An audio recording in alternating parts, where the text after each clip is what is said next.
welcome to another video here on the Critical Focus channel. First off, a big shout out to all my members who support my work and keeps the paint flowing and the electricity running. Members do get access to the member Discord, will influence the content, the matchups, whatnot. There is a join button below if you feel so inclined, but regardless, I am happy for your support in the form of actually just watching the video, of a like and a comment, and if you haven't already, please do feel free to subscribe as well. And if you are looking to buy Warhammer merch, there is an affiliate link in the video description as well. Let's get on with the video.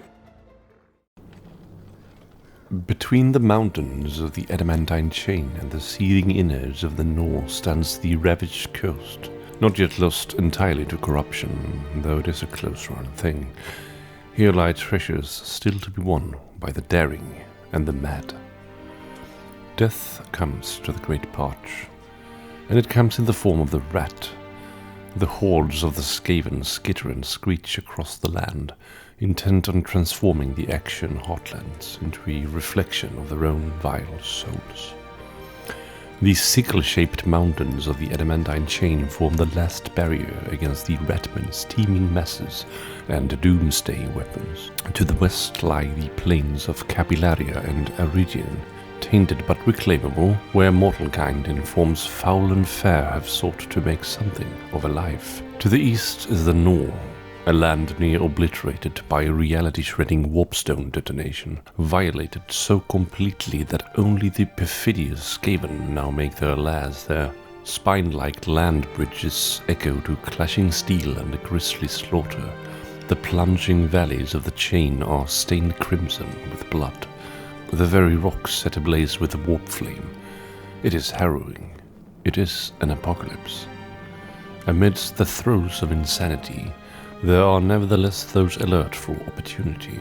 Call it the Action spirit, that compulsion to deny doom and wrench success from the bubbling cauldron of disaster. Like snuffling swine with their snouts to the earth, like fire prickers raking through the rubble of a tower swallowed by flame, these seekers root amongst the sparking soot of empires and the ashes of so many ambitions. What they seek is for them to know. Simple conquest, treasures unearthed by the mass despoiling, the salve that heedless massacre can provide. All offer appeal. All too can be found upon that terminal boundary, where the last dregs of sanity meet their nemesis in the outermost marches of the North. Few fighting on this so-called ravaged coast would refer to it by that name. Mostly, they grit their teeth and simply dub it a hellscape. The lands beyond the immense peaks of the adamantine chain are not entered lightly by those who intend to return, for they are anathema to rationality and sanctity.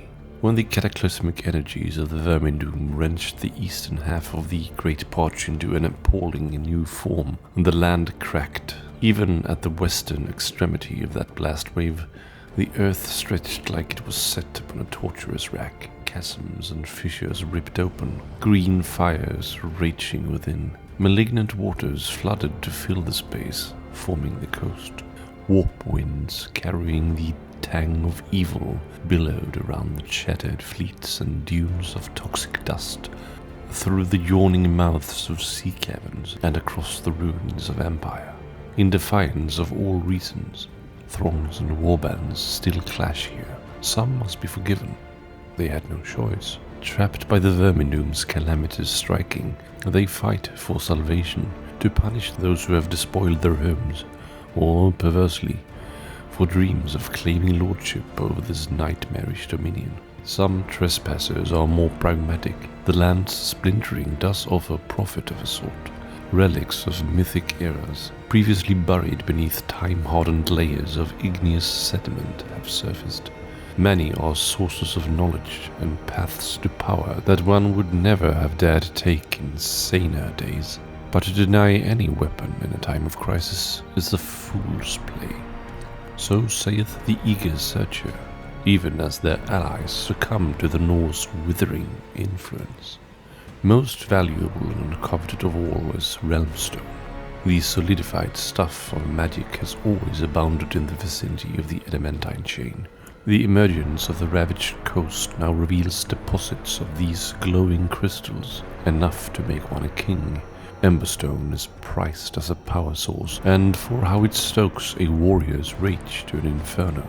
Indeed, one who wields a weapon augmented with Emberstone is a blazing tempest of destruction, with Skaven armies now swarming towards the adamantine chain and the Parch's heartlands. Who would not wish for such a boon, no matter the dire peril to body and soul in its acquisition? Then there is Warpstone, Realmstone's corrupt kindred. Its emerald black shards can be found wherever the ratmen proliferate, and for all that it spreads a toxic malaise, the power that can be extracted from it beggars belief. For those of diabolical persuasion or else pushed to the edge, that can be enough. Desperation can overmatch any sense of righteousness, as the horned rat, world-gnawing god of the Skaven, knows full well. Many come to the fight and plunder. Many come to die. In its agony, the ravaged coast cares little. Those who stay in its clutches burn in unhallowed fires. In doing so, they come to know a fraction of its own pain.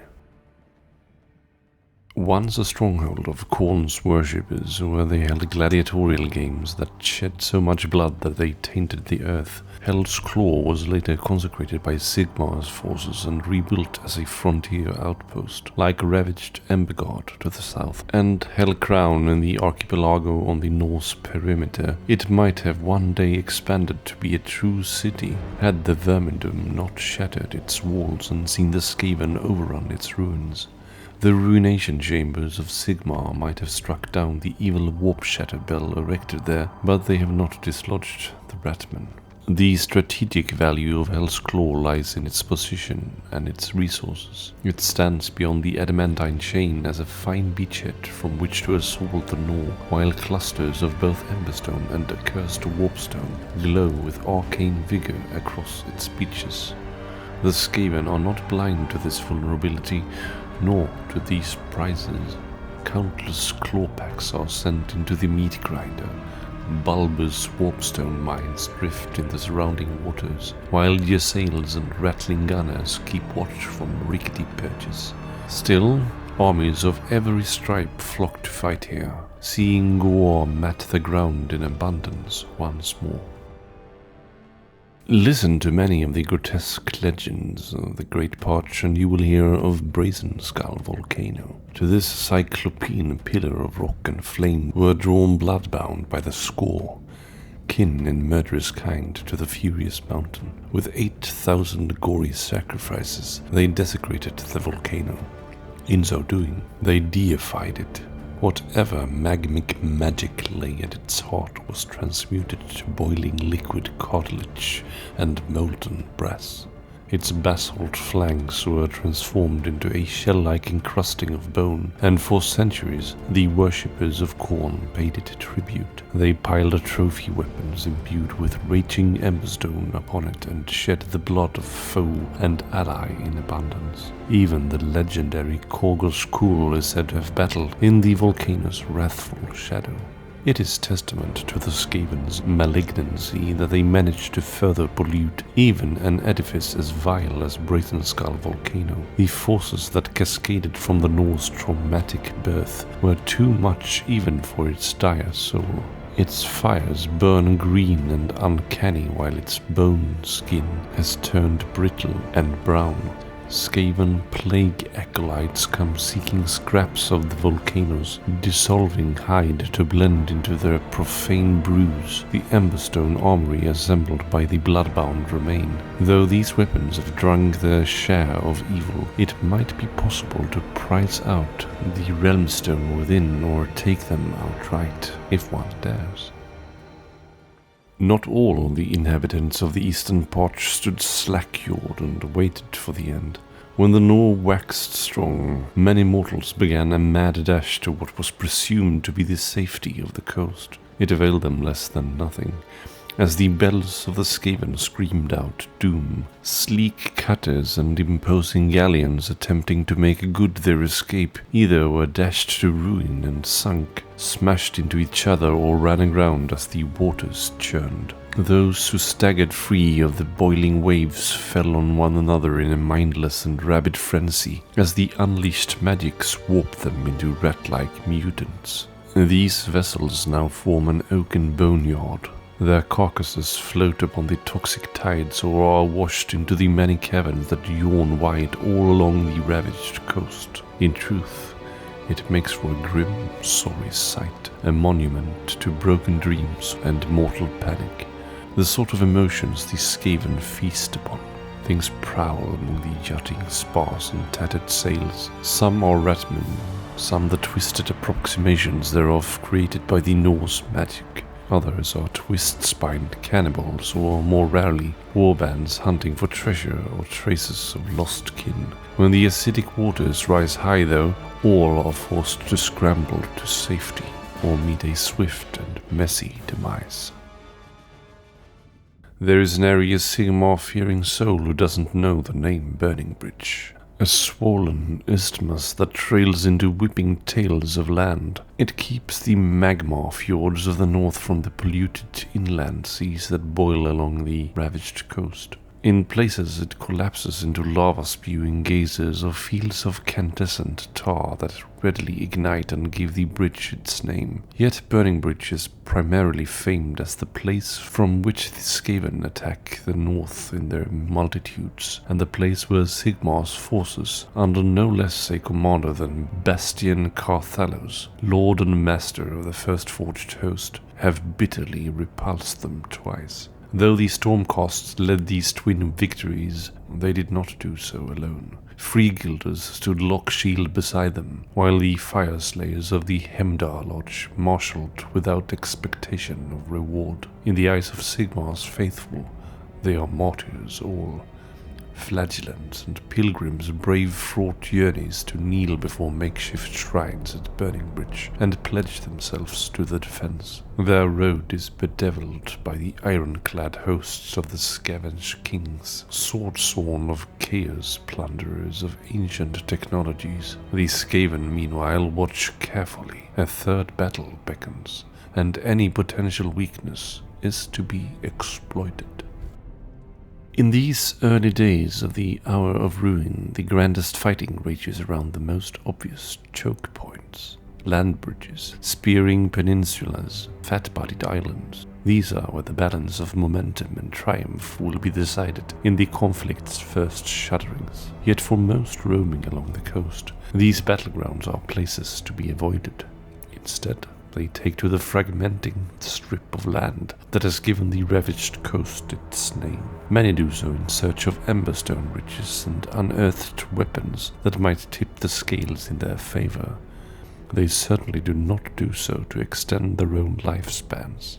The ravaged coast breaks and reforms daily. Spikes of warpstone, driven into arcane nexuses by the Skaven, loom over ancient right places and wellsprings of befouled power.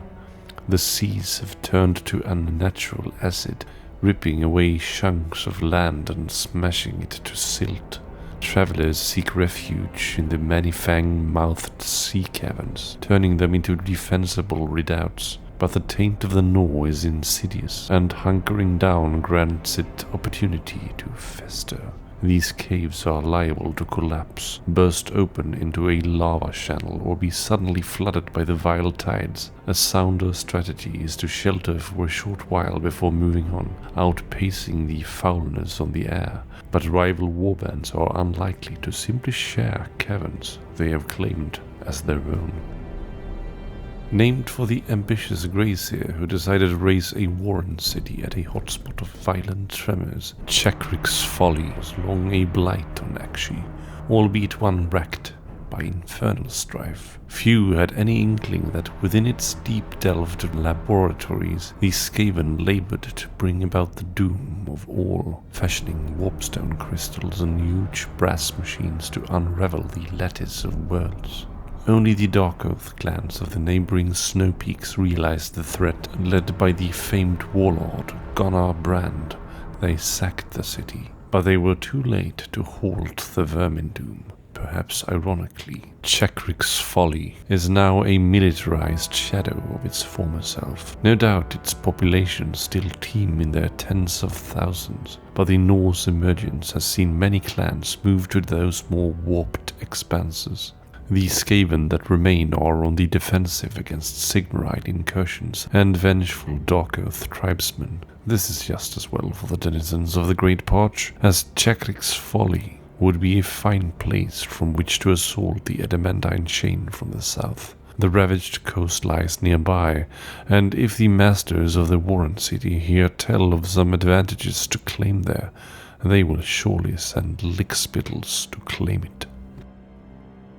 The Glavian atoll was long given a wide berth. For centuries it was sought only by warbands of the blood gods' worshippers, who considered it holy ground upon which their lord's demons trod, and who proved their faith by erecting towering skull-festooned spikes there.